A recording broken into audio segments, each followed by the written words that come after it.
Good afternoon, everyone.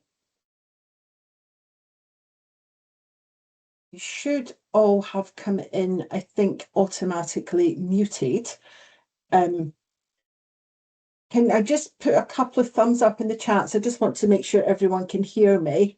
If you can hear me okay, can we just have a couple of thumbs up? Brilliant. A couple have gone in there. Lovely. Okay, so thank you everyone for taking the opportunity to join us today.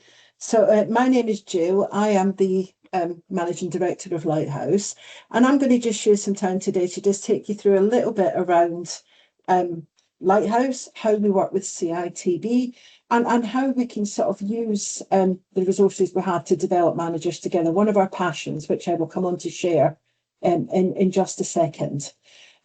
As we go through today, we are recording it. I think you all had a notification as you come in saying the webinar is being recorded.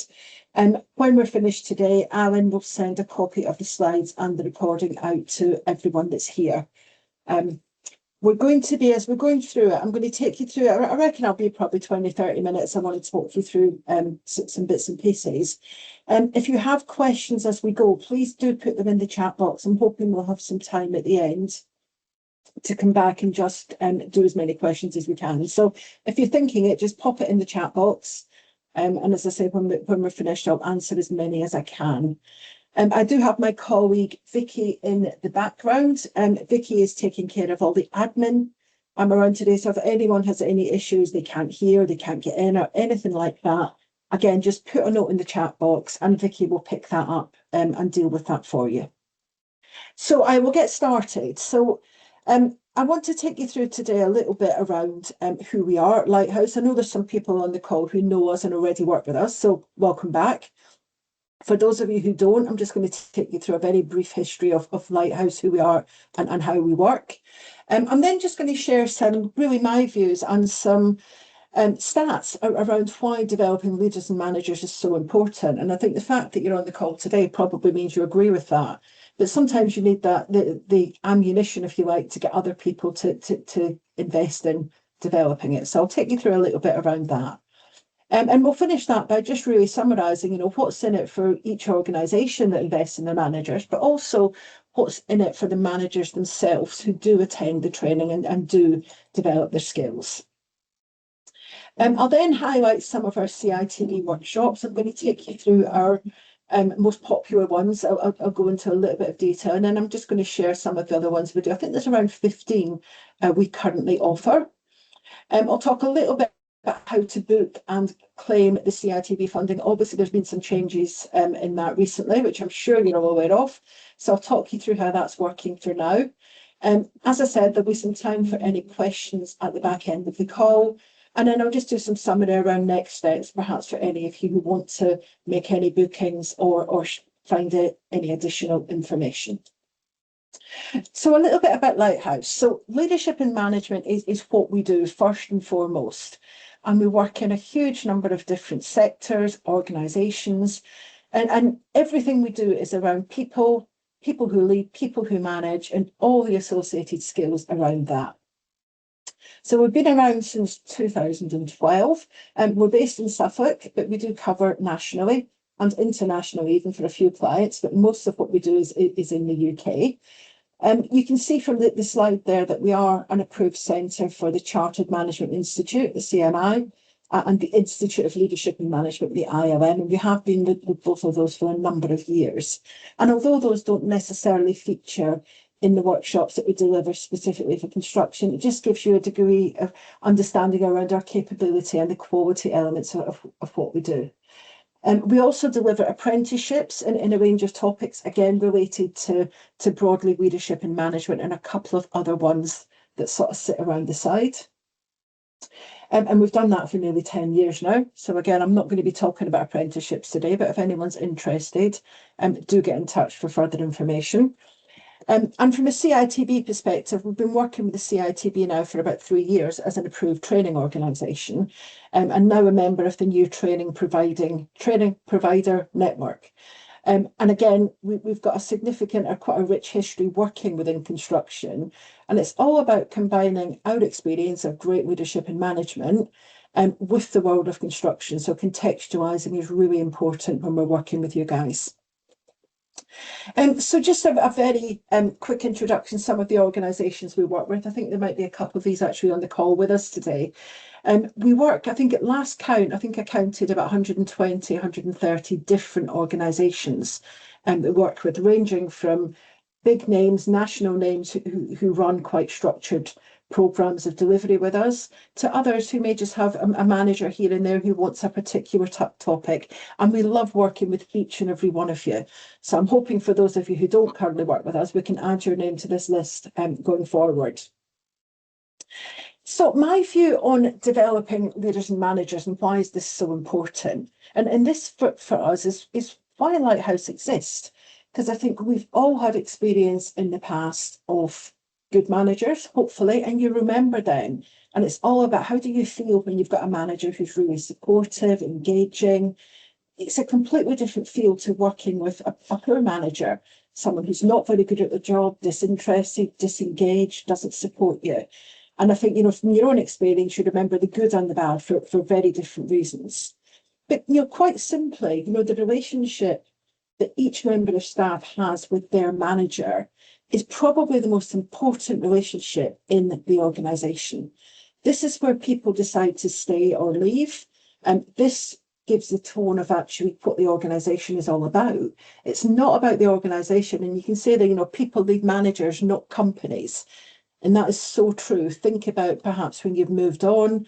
For a number of you, it'll be because actually I didn't feel supported by the management team. There's also a little bit around, the relationship you have with your organisation, how you perform in that organisation.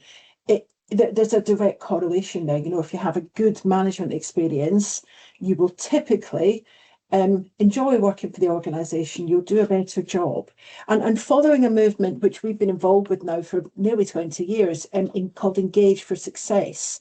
Some of you may be familiar with it. If you're not and you want to learn more, just Google Engage for Success, and there's so much information there about it. But from the very outset, it talked about, managers who take the time to engage and work closely with their teams.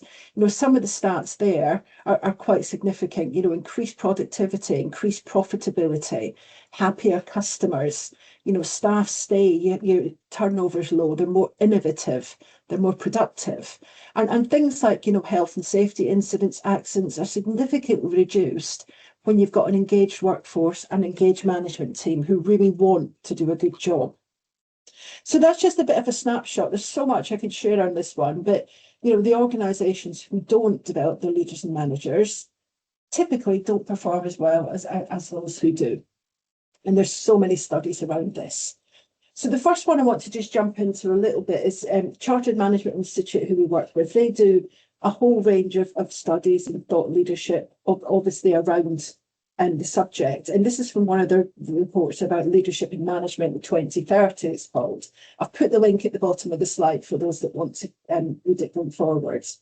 But some of the headline stats from that, 82% of people who enter a management position have never had any formal training. And they're what we call accidental managers. Some of you may have heard that term. And this is really people who have been promoted because they're good at the day job, without any support or guidance around what a good manager is. And sometimes being really good at your day job can make you not such a good manager. So we have to relearn some skills. We have to develop some new skills.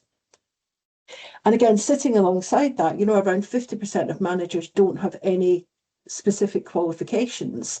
And although qualifications are not the most important thing, actually just having the skills training, managers who have had some time to learn what management's all about, the key skills, how they develop them, how to deal with people, do a much better job. And you can see from there, a third of managers have never received any formal management and leadership training. Every day I find that shocking. We wouldn't take someone into our industry, say, okay, we've recruited you as a bricklayer. There's some bricks, there's some cement, have a go and see how you get on. And if you're not able to do a good job, then we might think about getting you some training along the line. But this is what we often do with our managers. We throw them in at the deep end. And as I said earlier, that ineffective managers have a massive impact on your workforce, on their decision to stay or go, and actually how they work when they're there. Just a final slide really here from some CMI research. Again, effective managers spreading positivity. So just look at some of the stats there for people who have an effective manager versus an ineffective manager. And it's a bit of a no-brainer. You're looking at this thinking, actually, I want to be that organisation on the right. I want employees who feel valued and motivated and happy with their role, find it meaningful, feel that they're supported, and actually will talk positively about your organisation. To potential employees, to customers, to everyone it talks about, they'll have a really positive experience of where they work. So some stats from CMI there. I just want to link it now onto some of the CITB priorities. And obviously there's a lot going on at the moment. We've been working on a couple of projects just around preventing skilled staff from leaving the sector. And I suspect some of them leave because of their management support or lack of support. But there's also a huge amount of people who perhaps worked on the tools who now don't want to do that anymore. And we need to be making sure we're encouraging them to look at alternative options like moving into supervisory management positions, because we can then use the skills they have to positively influence the next generation coming through. Obviously, there's still a lot going on the fallout from the Grenfell Tower disaster around the Building Safety Act, and a lot of talk around competent managers. And, competent means so many different things. Obviously, there's a technical competence about knowing what you're doing, but there's also more and more traction around competent managers who can lead and motivate their team. Because again, if you've got a manager who works well with their team, the staff are more engaged, more motivated, they're going to do the right thing.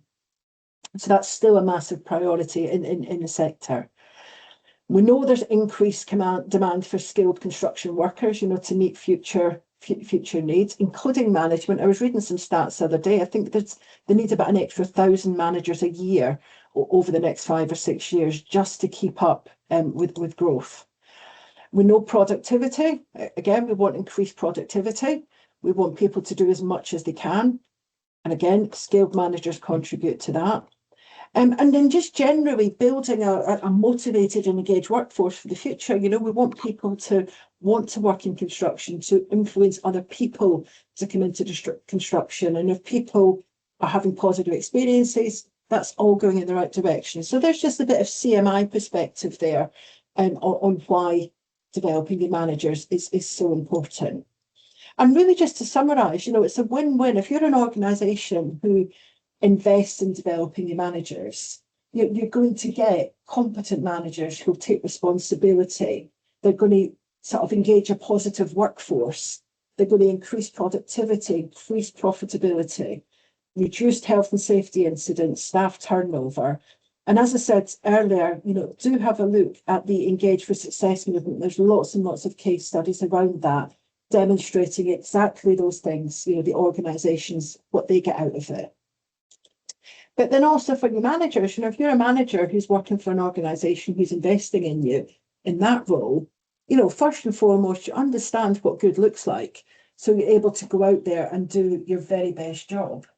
You're going to feel that you're trusted and supported, and you're going to feel invested in. They care about me. They want me to do a good job. You're going to have more confidence in addressing, workplace, people issues, dealing with performance issues, that type of stuff. And you're more likely to want to stay with the employer and have that pride in doing a good job. I would say going home at the end of the night thinking, I did a good job today. And finally, just confident, in taking ownership. Yeah, I know what I'm doing. I know what I should be doing. I can do this. Very positive experience for both companies and for managers. So how can we help? So I'm going to take you through our most popular courses. First of all, I'll just dive into them in a little bit of detail. And then I'm just going to share very briefly some of the other topics that we offer. I'm going to talk a little bit around the difference we have between open programmes and in-house or tailored programmes, what that means to different people. And then again, I'll take you through how to find out more for those of you who want to book some courses. So our most popular workshops, I've identified 4 that I think are the ones that we get the most people wanting to attend. And the first one is developing yourself as a team leader. And this is a one-day workshop, and this is perfect for anyone who's new to a leadership or supervisory role and really wants to understand, so what does the job look like? What are the key skills and behaviours I'm going to need? What have I already got? Where might I need to develop further? And it takes a good overview of what a good team leader would do, how they would behave. And it touches on how to develop yourself. It looks at personal effectiveness, things like time managing, being organised. It's a very, very good one-day introduction to people who are just moving into that role or thinking about moving into that role. Moving on from that, our Achieving Performance Through People is a 2-day workshop, and this is a much more detailed dive, and this is perfect for people who are in a management role right now, who may have had minimal experience, or they might be new to the role and they know very little. And it covers a massive range of topics over those couple of days. It's all about, understanding different leadership styles, how to motivate and communicate effectively, things like giving feedback, coaching, influencing and persuading others. It's a fantastic 2-day course where, people will leave thinking, okay, I've now got a really good understanding of how to do most things. And obviously it then gives the opportunity to grow from there. Third one I just want to spotlight on is handling difficult situations. And whilst this is great for managers, this is also a really good workshop just for anyone who deals with people. It might not be employees, it could be dealing with different teams or departments or projects, or even dealing with customers, because it talks about, things like team performance, dealing with poor performance and disciplinary issues. But it also talks a lot about recognising potential conflict, managing that when it does come up, thinking about things like stress, identifying the impact of stress in the workplace and how we can support that. And broadly just recognising that actually anyone who chooses to manage people, I think it's the most difficult job in the world. It can be the most rewarding as well, but it's kind of giving you an oversight to say, do you know what? People are different. You're going to have to adapt your skill, adapt your style. You're going to have to understand their perspective. So again, a really good 2 days just helping people deal with some of the situations that they'll come across in the workplace. And then the final one of our most popular ones is work-based mentor introduction. And I know some of you in the call have already used this one. And this was designed specifically for people mentoring apprentices, but it's also really good just for people who are in other types of mentoring. So it could be mentoring a new starter, someone developing a new skill, someone moving teams. And again, it's a half day, so it is a very introductory module, but it talks a bit about, what good mentoring looks like, how to communicate effectively with people, giving feedback. And it also touches on some of the softer stuff around supporting people, so some of the sort of well-being and pastoral elements. So these are our kind of probably 4, I'd say, most popular courses, and we run these at several points throughout the year. So I'll come on to in a little bit and just how we can deliver these to tailor to your organisation. So some of the other workshops we run, and as I said, I'm not going to go through each of these verbatim, or I'll have you on here for over an hour, but there are a number of different ones ranging from short half-day workshops to one-day workshops. And these are all delivered using our expertise in what good management looks like, combined with contextualising it in the construction sector. And our trainers are really skilled in looking at the subject matter and helping our delegates think, okay, so what does that mean for me? It's not just broad text. I'm going to give you some, some sort of generic information here. It's more about actually, here's the information you need. How does that look in your team? And again, information for all of the courses are on our website with full details around aims and objectives and who they're available for. So all of the workshops we offer are delivered on what we call an open basis. So this is where you'll be attending with people from a number of different organisations. It can be anything ranging from sometimes 8 delegates up to maybe 15 for our more popular ones. And they're delivered live online. And what I mean by live online is it's a real trainer, real time. It's not lecturing. We're not just going to talk at you for six hours. Delegates will be expected to engage, to share their experiences, to talk to each other. We use things like breakout rooms and scenarios to really bring the topics to life. It's very interactive. And some people do turn up expecting to just be talked at for 6 hours, and that's absolutely not what we do. That's not our style. As I said earlier, our trainers are all leadership and management experts. They've all worked in leadership and management roles. They're experts in training it, and they've got significant experience in the construction sector. So regardless of who's in the room, it might be people working on site managers, project managers, it might be office-based staff. Their skill is really helping contextualise it so everyone in the room gets something from what's been delivered. As I said, our most popular workshops run regularly throughout the year. So if you have a look on our website, you'll see details for those, where there are dates forthcoming for the more popular workshops.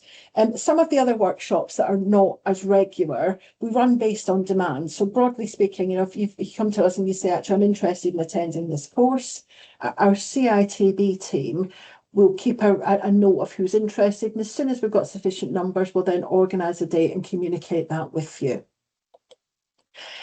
All of our workshops are available either in-house or open. So some of our larger organisations, and again, I know there are a couple of you, I think, on the call, ask us to deliver workshops just for their organisation. So they'll send us maybe 12, 15 staff who all want to learn the same topic. And that gives us the opportunity to contextualise the training. So although the content is prescribed by CITB, how we deliver that is very much down to us. So if we're looking at your team, for example, something like achieving performance through people, we can do that in the context of your organisation, your policies, your culture, perhaps picking in some of your challenges, some of the scenarios that are around the sorts of things that your managers would deal with on a day-to-day basis. And that's the ones that we really love doing. We can really get under the skin of the organisation and deliver it for you. And again, if you choose to do something in-house, that can be either live online in the same way as the open courses, which more and more people are going for now, because I just think that the travelling all over the country, maybe 2 hours for a training course, people are reluctant to do that as much as they were. But for those who would prefer, we love getting in a classroom, doing face-to-face, get everyone together, we'll come to you and deliver a really interactive face-to-face session. As a reminder, as with I think most CITB funded courses, we do require a short knowledge check at the end of each workshop. This is really part of the CITB criteria to maintain quality and make sure people are understanding what we've taught them. That said, we support people obviously throughout the session to make sure they're getting all the information they need. And if anyone struggles with the knowledge check, we'll give them additional support and give them another opportunity to do it at a later date if need be. So how do you book with us? So for those of you who I think all of you probably are familiar that the process has changed slightly. So from our perspective, you can contact us at any time to check availability. So for the more popular ones, there'll be dates on the website along with availability. But we also have a dedicated team. I put the email address on there, so that will be shared afterwards. Just come to this team. This is the courses we're looking for. These are the dates, and they'll take that inquiry forward for you. In order to secure the funding now, that all of the courses we offer, as far as I'm aware, the employer network are continuing to offer 50% funding of the cost. In order to get that funding, you need to go to your local employer network, make the booking. They will then confirm it to us, which we need in order to formalise the booking. But we realise that sometimes there's a bit of a delay between booking and then confirming it. So we're very happy to hold provisional bookings for a short time, a few days until the employer network get into us and confirm. So if you're saying, right, I've got 4 people, I want to send them on this course on this date, as I said, we'll pencil that in until we hear from the employer network confirming it. Once the employer network have confirmed the training and have confirmed the funding, they'll send that over to us, all the purchase information. We'll raise an invoice for you for 50% of the cost, and the other 50% will be invoiced directly to CITB. For larger organisations, you will be aware, probably more than I am, that the process is changing and there's a new fund coming from the 1st of April. And Alan did make an inquiry first thing this morning in preparation for this to say, do we have any more information? And the answer was not yet. So some of you may know more than I do around the process and how it's changing. But what we do know is that for now, even larger organisations need to follow the same process. So if you're booking people through, going to your local employer network contact and arranging it through them.